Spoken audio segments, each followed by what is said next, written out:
Hello दोस्तों, welcome to our channel success story. आज हम बात करने वाले हैं भारत की नंबर 1 कंपनी के बारे में, जिसका नाम है रिलायंस इंडस्ट्रीज़। उन्होंने तेल बेचा, पकौड़े बेचे, पेट्रोल पंप पर काम किया, तब जाकर खड़ी हो सके धीरूभाई की रिलायंस कंपनी। धीरूभाई अंबानी के पिता हीराचंद अंबानी गांव के एक स्कूल में अध्यापक थे और मां जमनाबाई घरेलू महिला थी, लेकिन बेहद मितव्ययी थी। हालांकि पति की कम कमाई से चलते कई बार उन्होंने कर्ज भी लेना पड़ गया था। किसी भी बड़ी सफलता की शुरुआत छोटी सी होती है। आज देश के सबसे बड़े कारोबार घराने रिलायंस की भी शुरुआत ऐसे ही हुई थी। 1998 में रिलायंस के स्थापक धीरूभाई अंबानी ने महज 15,000 रुपये का निवेश कर रिलायंस कॉमर्शियल कॉरपोरेशन के नाम से कंपनी की शुरुआत की थी। यह कंपनी डोमेस्टिक ट्रेडिंग और एक्सपोर्ट हाउस में के तौर पर काम करती थी।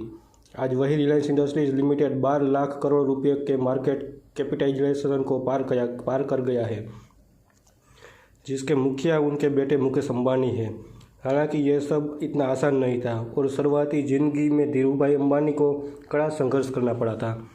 आइए जानते हैं कैसे पकौड़े बेचे, पेट्रोल पंप पर काम करने वाले धीरूभाई अंबानी बने देश के दिग्गज कारोबारी। Dhirubhai Ambani the Indian tiger पुस्तक के मुताबिक अंबानी परिवार का गोत्र भी वही है जो महात्मा गांधी के परिवार का है। दोनों ही मोढ़ बनिया गोत्र से आते हैं। धीरूभाई अंबानी के पिता हीराचंद अंबानी गांव के एक स्कूल में अध्यापक थे और मां जमनाबाई घरेलू महिला थी, लेकिन बेहद मितव्ययी थी। हालांकि पति की कम कमाई के चलते कई बार उन्होंने कर्ज भी लेना पड़ गया था। इस आर्थिक संकट के चलते ही धीरूभाई अंबानी को जल्द ही काम धंधे पर जुटना था। रिलायंस के बारे में कहा जाता है कि कंपनी एक कर्मचारी से शुरू हुई थी और आज इस कंपनी में लगभग 2.5 लाख कर्मचारी काम करते हैं। रिलायंस का शुरुआती 1,000 का इन्वेस्टमेंट अब 7,36,000 करोड़ रुपए हो गए हैं। इसके अलावा कंपनी का कारोबार एक शहर से बढ़कर 28,000 शहरों और 4 लाख गाँवों में पहुँच गया है। 28 दिसंबर 1932 में गुजरात के जूनागढ़ जिले में चोरवाड़ गांव में जन्मे धीरूभाई का सपना छोटा नहीं था। आर्थिक तंगी की वजह से उन्होंने हाई स्कूल की अपनी पढ़ाई छोड़ी और पकौड़े बेचने लगे। ये उनका पहला व्यवसाय बना। यमन के यदन शहर में उन्होंने 300 रुपये महीने पर बेज एंड कंपनी में गैस स्टेशन इंडक्टर का काम शुरू किया था।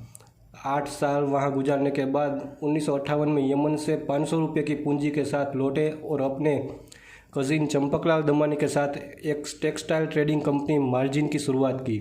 उसके बाद 1960 में उन्होंने रिलायंस की स्थापना की। रिलायंस इंडस्ट्रीज लिमिटेड आज देश की सबसे बड़ी कंपनी बन चुकी है। इसका मार्केट कैप यानी बाजार पूंजीकरण इस समय 7,36,602 लाख करोड़ रुपये है। इस मामले में यह देश की सबसे बड़ी कंपनी है। Reliance Industries hydrocarbon exploration and production, petroleum refining and marketing, petrochemicals, retail और high speed digital service business की सबसे बड़ी प्लेयर बन चुकी है। मुंबई में हुए रिलायंस इंडस्ट्रीज एजीएम में मुकेश अंबानी ने कई बड़े ऐलान किए। रिलायंस इंडस्ट्रीज के पास 3 ग्रोथ इंजिन है, जिसमें से ऑयल, रिटेल और जियो रिलायंस के ग्रोथ इंजिन है। इसके बाद रिलायंस इंडस्ट्रीज़ ने न्यू कॉमर्स प्लेटफॉर्म से जुड़े कई बड़े ऐलान किए। इस एजीएम में मुकेश अंबानी ने कंपनी की आगे की योजना की जानकारी दी। रिलायंस की सफलता के बारे में मुकेश अंबानी हर बार अपने पिता को याद करते हुए ये कहते हैं कि रिलायंस एक व्यक्ति की विज़न का नतीजा है।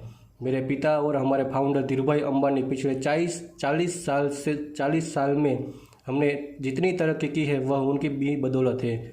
रिलायंस उनके मजबूत कंधों पर खड़ा है। थैंक यू सो मच दोस्तों, आज के लिए बस इतना ही। मिलते हैं नई अगली वीडियो के साथ। Thank you so much.